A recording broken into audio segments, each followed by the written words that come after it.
Hello friends जो series चल रही है उसमें एक और पैराग्राफ आपके सामने है कि हिंदी के पैराग्राफ की इंग्लिश कैसे बनाएं। और आप देख रहे हैं स्क्रीन पे लिखा है इंग्लिश कैसे संभव है। ये शब्द इसलिए लिखा है कि इस सीरीज के जरिए मैं आपके माइंड में एक चीज़ डालना चाहता हूं कि इंग्लिश इजी लैंग्वेज है, हर आदमी इसे सीख सकता है, पर समय लगता है और जो रास्ता है उस पर चलना पड़ेगा।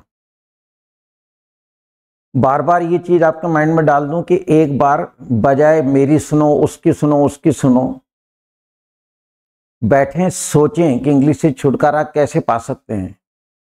The way is only one, specially for Hindi medium के बच्चों के लिए। इंग्लिश मीडियम के बच्चे थोड़ा माहौल होता है तो इंग्लिश बोलते हैं, लेकिन कॉन्सेप्ट में वो भी जीरो होते हैं। 40 साल का एक्सपीरियंस है, 41वां साल चल रहा है। जितने भी बच्चे इंग्लिश मीडियम के आते हैं उन सब का हाल यही है, कॉन्सेप्ट बिल्कुल क्लियर नहीं है।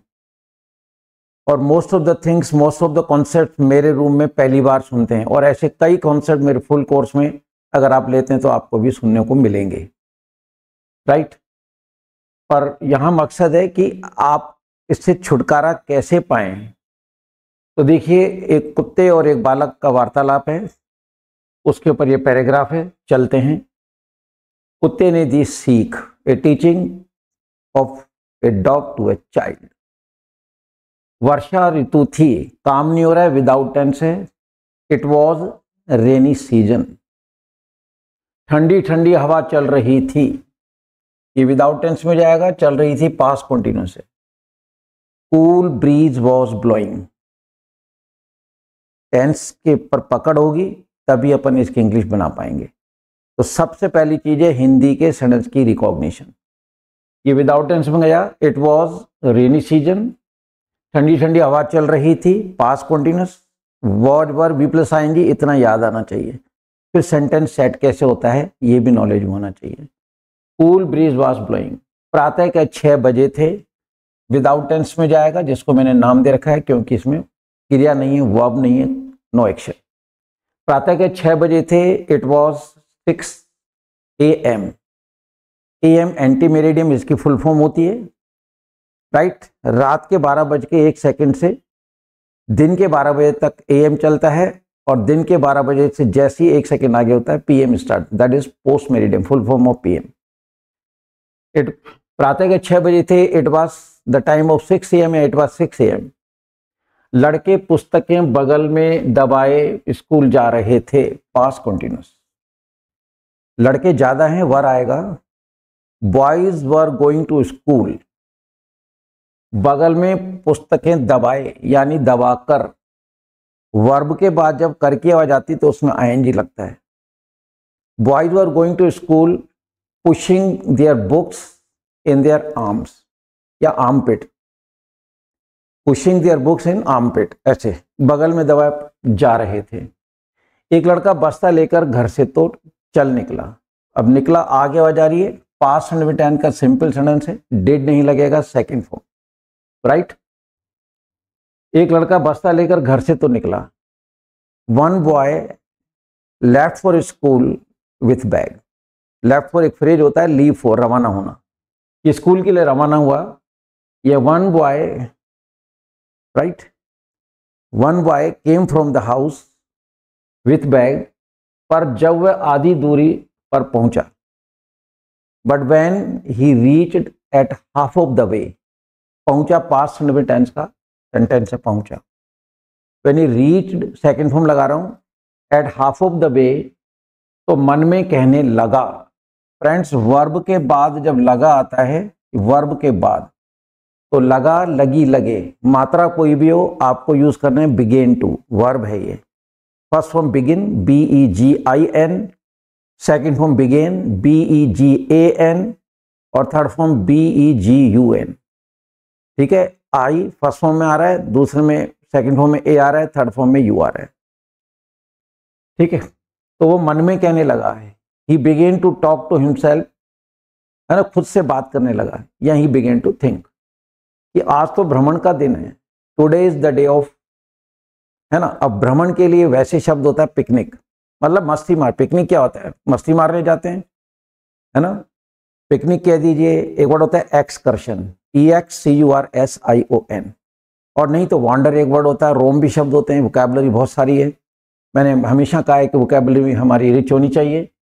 तो he began to say himself, आज तो भ्रमण का दिन है, today is the day of roaming, wandering, excursion, picnic. School कौन जाए? अब देखिए, स्कूल कौन जाए क्या कहना चाहता है?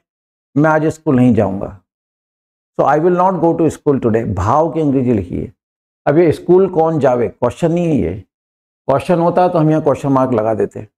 स्कूल कौन जाएगा, भाव क्या है? यार मैं तो स्कूल नहीं जाऊंगा आज, राइट। तो I will not go to school. कहीं इधर उधर चलें। अब जब किसी व्यक्ति से बात करते हैं और उसकी हम कंसेंट लेते हैं, क्या पिक्चर चलें, है ना, और पिकनिक चलें, या वहां पे अपन घूम के आए, ऐसा वाक्य LET लेट से स्टार्ट होता है।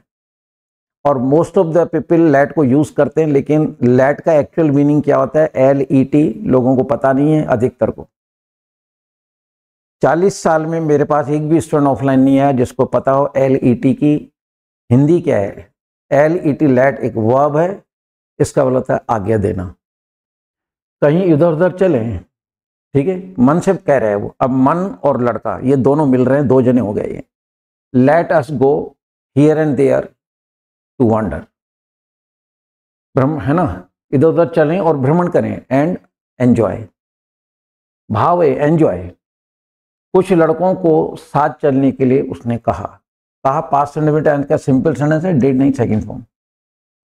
कहीं उधर उधर चलें तो he said to some boys to accompany him. Accompany मतलब साथ चलना। He said to some boys to accompany him, but सबने साफ इनकार कर दिया।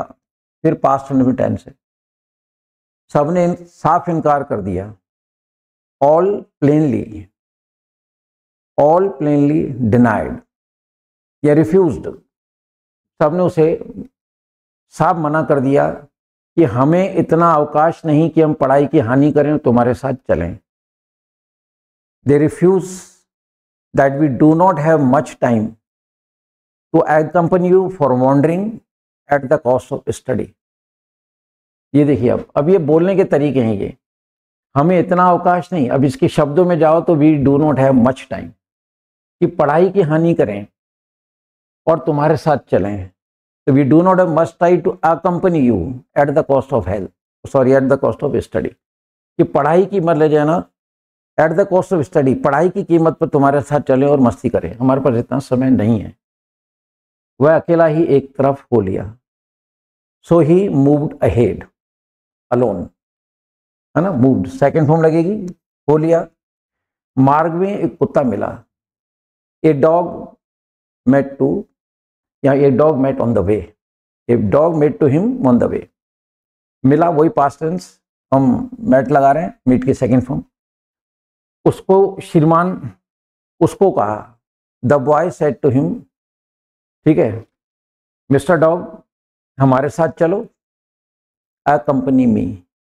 ये पॉजिटिव इंपेरेटिव होता है। जब हम किसी व्यक्ति, सामने जो व्यक्ति होता है उसको कुछ करने के लिए कहते हैं तो इसको हम बोलते हैं इंपेरेटिव, आज्ञार्थक। ऐसा सेंटेंस हमेशा वर्ब से शुरू होता है।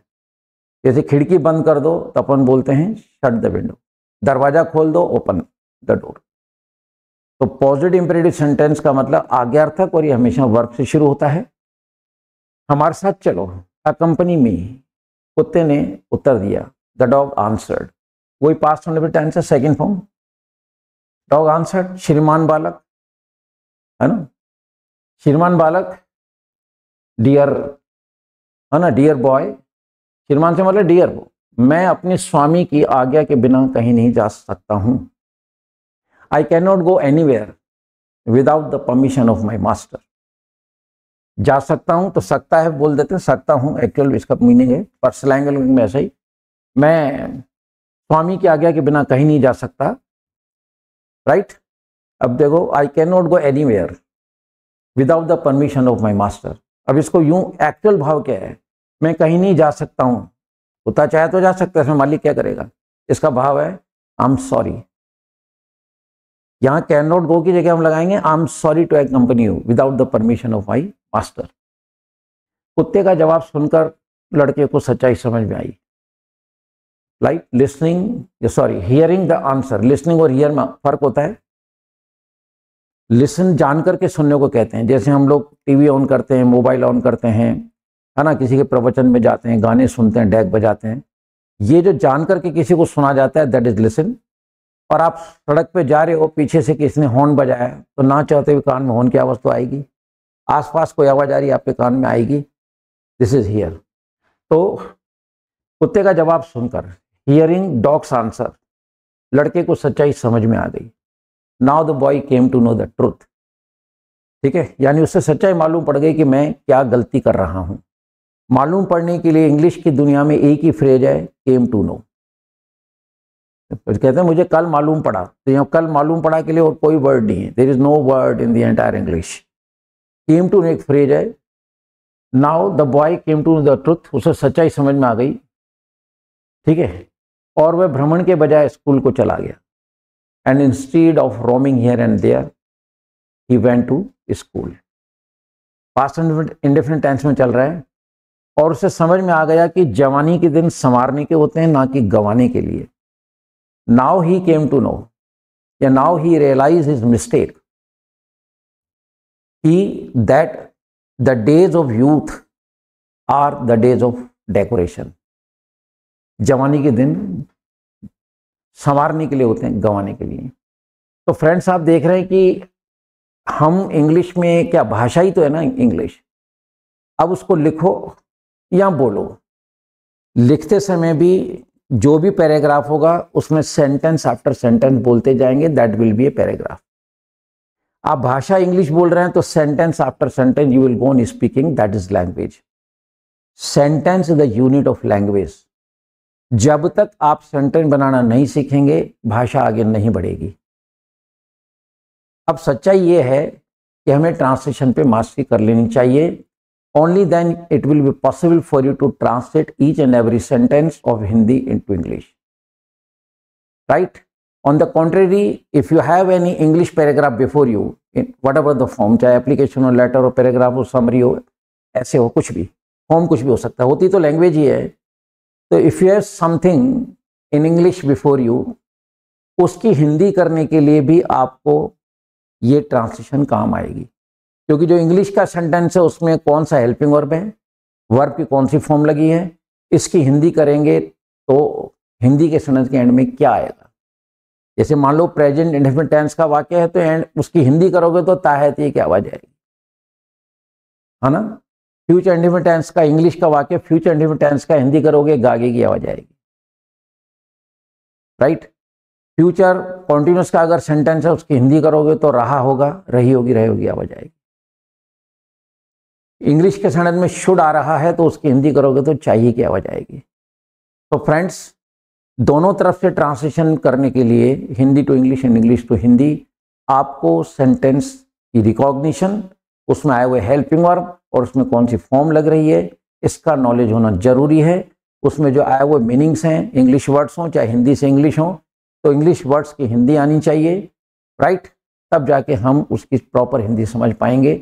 और जब कभी कॉम्पिटेटिव एग्जाम्स में बैठेंगे तो जो इंग्लिश का पोर्शन होगा उसमें मान लो अनसीन पैसेज आया, आपने उसकी हिंदी करते गए, ठीक है, अप टू द मार्क, तो आपको अनसीन पैसेज समझ में आ जाएगा। And then it will be very possible for you to answer all the questions.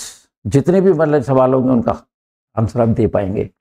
तो मेरा जो सीरीज का मकसद आप समझ रहे हैं, so without wasting any time, try on the right path, that is translation. जय हिंद।